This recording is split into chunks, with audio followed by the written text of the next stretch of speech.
A single mom, deserted by her husband in a time when women were second-class citizens and weren't allowed to get a higher education, Williamina Paton Fleming rose from the humble position of a maid to one of the most famous astronomers in history. She supervised the cataloging of hundreds of thousands of stars, refined the star hunting method, and changed the face of astronomy forever. This is the story of an immigrant woman that beat her circumstances and the system by choosing science. Hello, curious cats, and welcome to another episode of Choosing Science.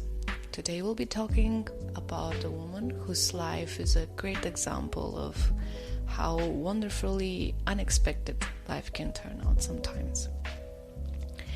And what makes today's subject so special, even more so when compared to most of the people I talked on this podcast already, is that Williamina Paton Stevens, later Fleming, was not from a long line of intellectuals. Both her parents were more than respectable people, but her father was an artisan and her mother was a homemaker. They were both completely unacquainted with the sciences. Williamina's start in life as well could have never predicted that she would be one of the most acclaimed astronomers in history, with only a high school education under her belt. She was born on May 15th, 1857. Williamina, also known by her closest as Mina, saw the light of day in Dundee, Scotland. I couldn't notice that month of May was a very busy month for her, as she celebrated her birthday, got married, and died sometime in the second half of the month. I couldn't find much about her childhood or teenage years, only that she was one in 9 children. Her dad passed away when she was 7, and that she was remarked as very bright by her teachers. So bright and hard-working, in fact, that at 14, between 1871 and 1876, in order to support her mother and siblings, she took the position as a student teacher. After high school, as it was very common for lower-class women to do, and most likely to unburden her single mother, she got married in 1877 to a Dundee bank widower employee who was 16 years her senior, called James or Fleming. A year later, they emigrated to Boston, US in November 1878, where things did not start on the right foot. Soon after they arrived, she discovered she was pregnant. Her husband, for reasons that I have not found, decided that the best reaction to that event is to bounce and leave his pregnant wife in a foreign country to fend for herself. I couldn't even find if he had the decency to divorce her. So, sometimes in life, trash decides to take itself out. It also happens that sometimes the worst thing that happened turns into the greatest opportunity, which is hard to see at that moment, but this is exactly what happened to Williamina. And I'm saying that because due to her circumstances, she had to find a job to sustain herself as soon as possible. And so it happens that Edward Pickering, who was the director of the Harvard College Observatory, needed a maid. She was so grateful for this job that she named her son Edward Charles Pickering Fleming, which I didn't know you can put last names as first names, but hey, it was the 19th century when you get heroin over the counter, so I guess worse things can happen than that. Now, this job was probably what changed her trajectory forever. Not probably, it's most certainly. And yes, I made an astronomy pun. I couldn't help myself. And that was because Professor Pickering was trying to update the methods used at the observatory to make them more informative, quick, and reliable. he grew frustrated with the male assistants that worked under him, as they apparently made frequent mistakes. He grew so frustrated that, by many accounts, one day he exclaimed, "My Scottish maid could do better." And apparently he really meant it, because he did hire her as a computer for administrative tasks and calculations. Although he became a proponent for hiring women and encouraged other labs to do the same, I can't help but think, how bad were those guys? It's like that friend that just had their 10th horrible breakup and tells you that they are so fed up with dating that they're turning gay, and then they actually do it. I don't know, maybe I have weird friends. But that isn't to say that Mina was eventually hired on full position even after that by Pickering, because her male colleagues were not the best at their job, but also because he recognized her great potential. He opened jobs for women that were prior reserved only for males, and Mina became one of them, to take a male-dominated job. And after her, many more women were actually hired, fortunately. She opened up a door for everybody else. And one of the most important projects she was assigned to was celestial photography. It sounds very esoteric, but it actually isn't. This project was founded by the Draper Memorial. And this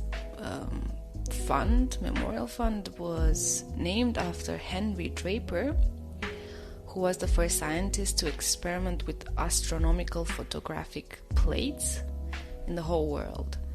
And after Draper's death, his wife entrusted in Pickering the equipment as well as funding to continue the work. And now, science intermission, let's talk about what are these photographic plates. So what is interesting is that at that point in time, nobody knew what stars were made of. Only later in 1925, Cecilia Payne-Gaposchkin proposed for the first time that the stars may be made mainly of hydrogen and helium. She figured this out also thanks to the photographs produced by Williamina and Pickering and their team. And that is because the principle of taking these photographic plates of individual stars is to put a prism in front of the telescope, which will divide the wavelengths that are in the white light. And these representations of stars basically resemble the rainbow when white light is passed through the prism. But instead of showing colors, it is in shades of gray. Sort of like a barcode that is unique to each star. And why is this cool? Because instead of mapping the sky trying to make sure each star is in the correct place, which means you have to observe it at the very specific time and space, with these plates, it is like taking a picture that can be cataloged and analyzed anytime, and also gives you information on the physical attributes of the specific celestial body. I will give you an example of how that worked by reading an excerpt from a speech Williamina gave at the Congress of Astronomy and Astrophysics in Chicago in 1893. I quote, "Many interesting discoveries have been made from the study of these photographs of stellar spectra. First in importance among them was the discovery that Ursae Majoris is a close binary star, the two components revolving around each other at the velocity of about 100 miles a second in a period of about 52 days. This discovery was made by Professor Edward C. Pickering, his attention being first attracted to it by the fact that in the photographs of the spectrum of these stars, the lines appear sometimes double and at other times single. This discovery led to to the finding of a second object of this same class, B Aurigae, by Miss Antonia C. Mori. This last star has attracted public attention much more widely than Ursae Majoris, and may be considered more interesting in that the period of revolution of the two components is only 3 days, 23 hours, and 36.7 minutes. Ursae Majoris and Aurigae are such close double stars that they could not possibly be separated visually with the most powerful instruments at the present in use. A third object of this class is suspected to be Lyrae, which shows a similar change, or rather it shows a reversal in the position of the bright lines with regard to the dark lines in its photographic spectrum, that is, they apparently cross and recross each other. This is doubtless associated with the variation in the light of the stars, since the period is the same for both. The examination of the photographs of the brighter stars have been made by Miss Mori, who has also been engaged on their classification. The micrometric measurements of the lines in the photographic spectra of the bright stars have been made by Miss Florence Cashman. End quote. So, first of all, I had no idea there is such a thing as double or multiple stars. So for today's episode, the question is, so everybody learns more today, how many stars are single stars? Like our sun, for example. When I searched that information myself, I realized that my whole life is a lie, and that the people making Star Wars could have tried a bit harder with Tatooine, suns, and instead of giving it 2 boring single stars, go with something bolder, like, 3, 4. So, I'm writing my letter of complaint as we speak, and you can do that too. So go learn about it. Anyway, back to our subject. So Mina became the head of the operation of examining the stars and classifying them, and examining with her team each fragile photographic glass plate in the collection, and also identifying the peculiarities of the stars, and also indexing them and storing the information was extremely tedious work. But slowly but surely she got to perform the intellectual side as well.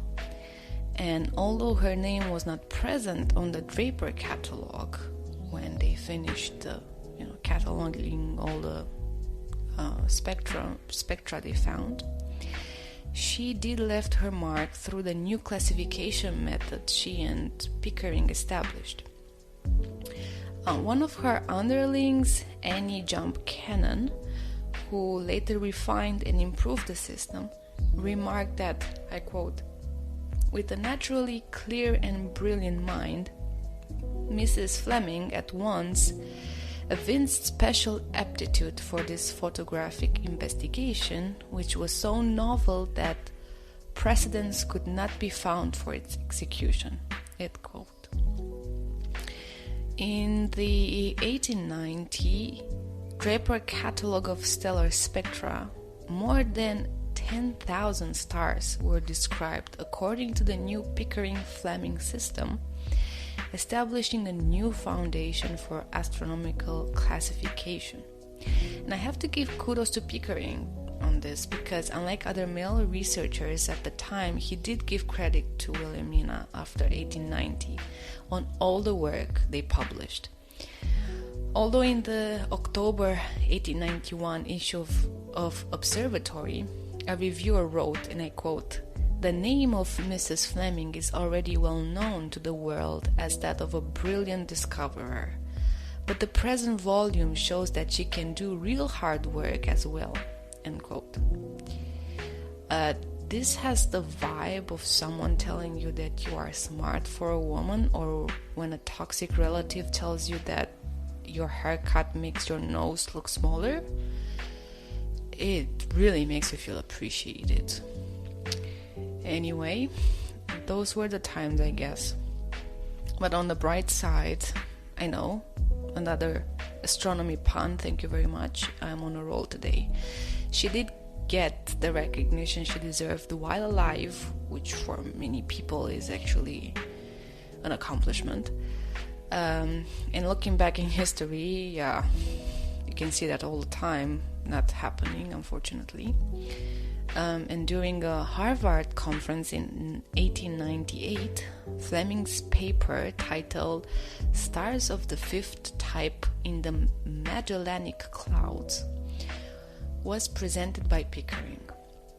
The paper focused on stars with distinct bright line spectra and was presented to an audience predominantly composed of men. Shocking, I know. Although Fleming had not initially credited herself for the discovery of these stars, Pickering believed that her accomplishments deserved recognition. As a result, a spontaneous outburst of applause compelled Fleming to step forward and address the questions generated by her paper. It was during this conference that she was acknowledged as a co-founder of the Astronomical and Astrophysical Society. So you think classifying more than 10,000 stars is a performance? Granted, she didn't do it only by herself, but she supervised and checked each classification. First of all, by the time she reached retirement, it was more like 200,000 stars. Second of all, that is not her proudest accomplishment. In 1907, in the Annals of Harvard College Observatory, Fleming released a publication titled A Photographic Study of Variable Stars.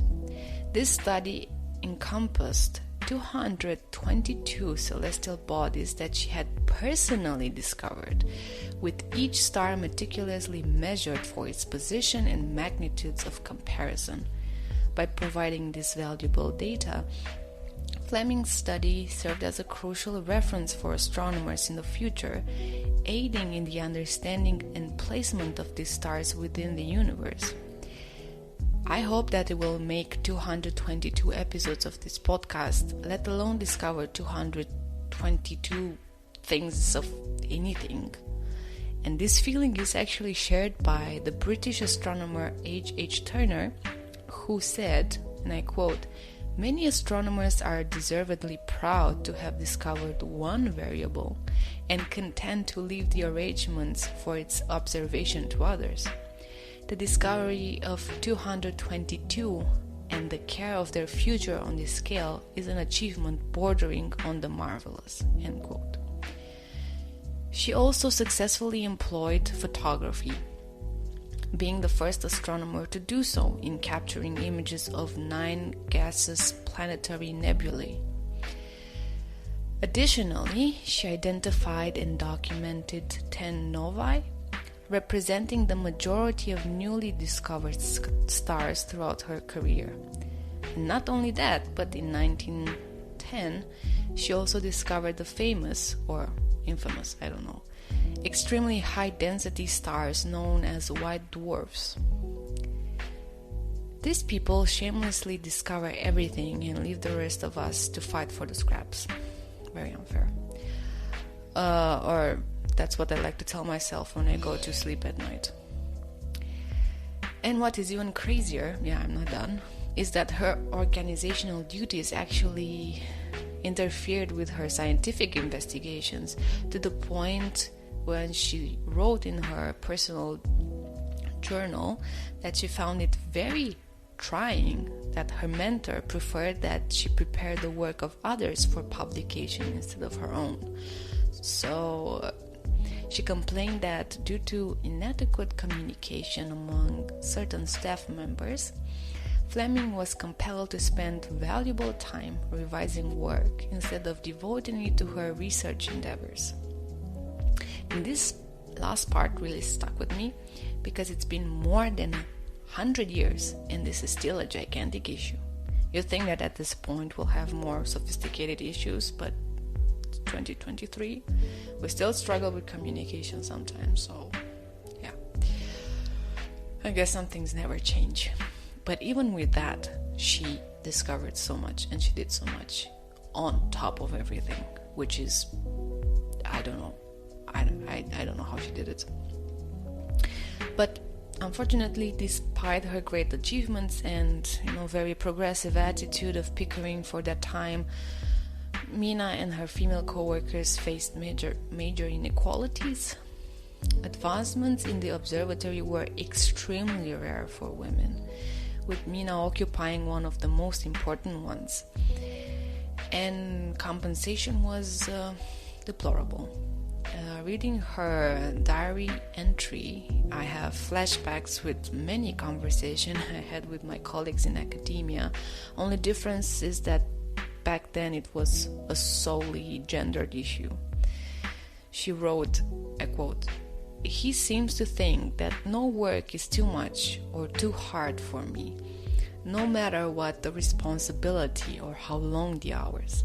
Sometimes I feel tempted to give up and let him try someone else or some of the men to do my work in order to have him find out what he's getting for $1,500 a year from me, compared to $2,500 from some of the other assistants. Does he ever think that I have a home to keep, the family to take care of, as well as the man? But I suppose a woman has no claim to such comforts." End quote. You know how they say, no good deed goes unpunished. She was mainly pressured by the fact that she wanted to pay her son's tuition at MIT and felt that she was on the verge of breaking down. As much as some scientific supervisors consider that breathing the air around them is enough to sustain one's life, I hope that it takes less than 100 years to fix this issue in academia. Who says I'm bitter? I'm not bitter about it, nobody is.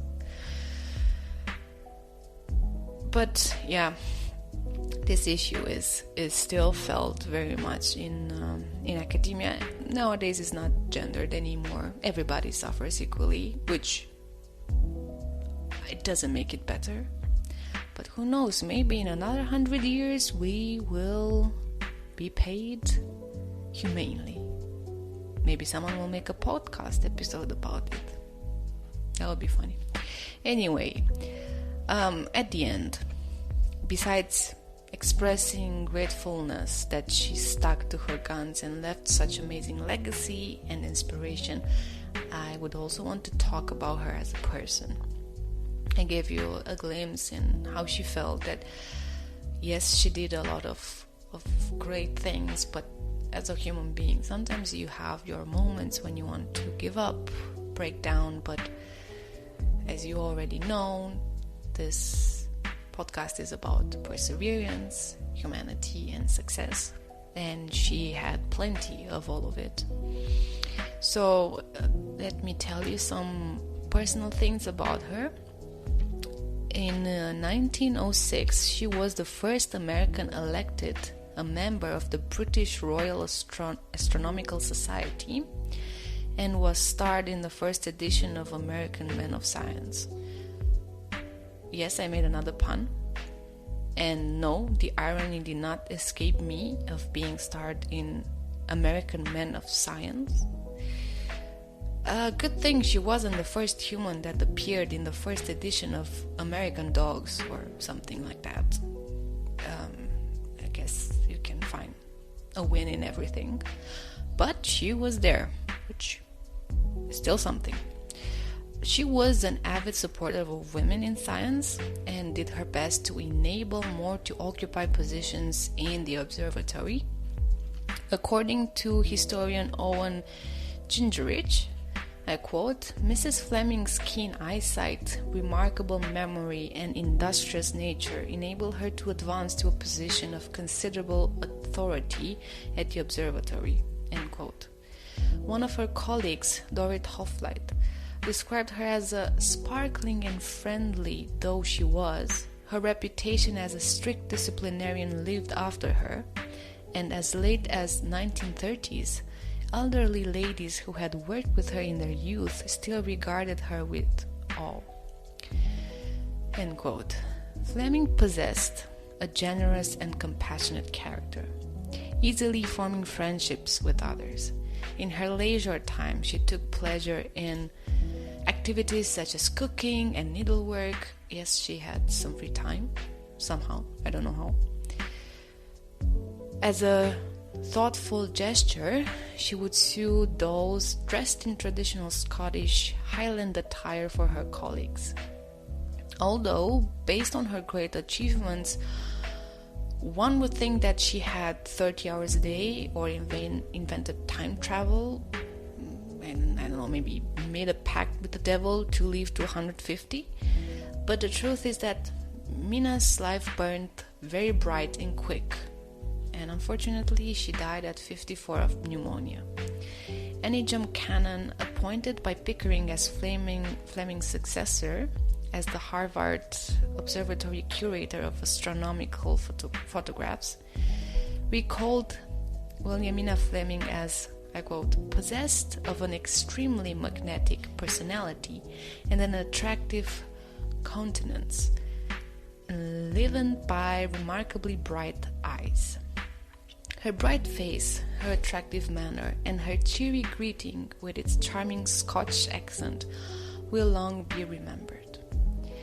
And for the end, I will read the end of her speech in 1893 that I think encapsulates her legacy of perseverance, humanity, and success in the face of an unfavorable world and faith, and also in a very unfair system. I quote, "In conclusion, while I may be thought to have strayed far afield from the subject on which I was supposed to address you here, the investigations and researches described above are those in which the women in this department are engaged, in which they are thoroughly interested, and in which they are becoming trained and competent assistants. While we cannot maintain that in everything woman is man's equal, yet in many things her patience, perseverance, and method make her his superior. Therefore, let us hope that in astronomy, which now affords a large field for woman's work and skill, she may, as has been the case in several other sciences, at least prove herself his equal." End quote. So, living with that, I'd like to thank you for listening to this podcast. If you're interested in other subjects, listen to the other episodes as well. It'll be very, hopefully, interesting thing for you.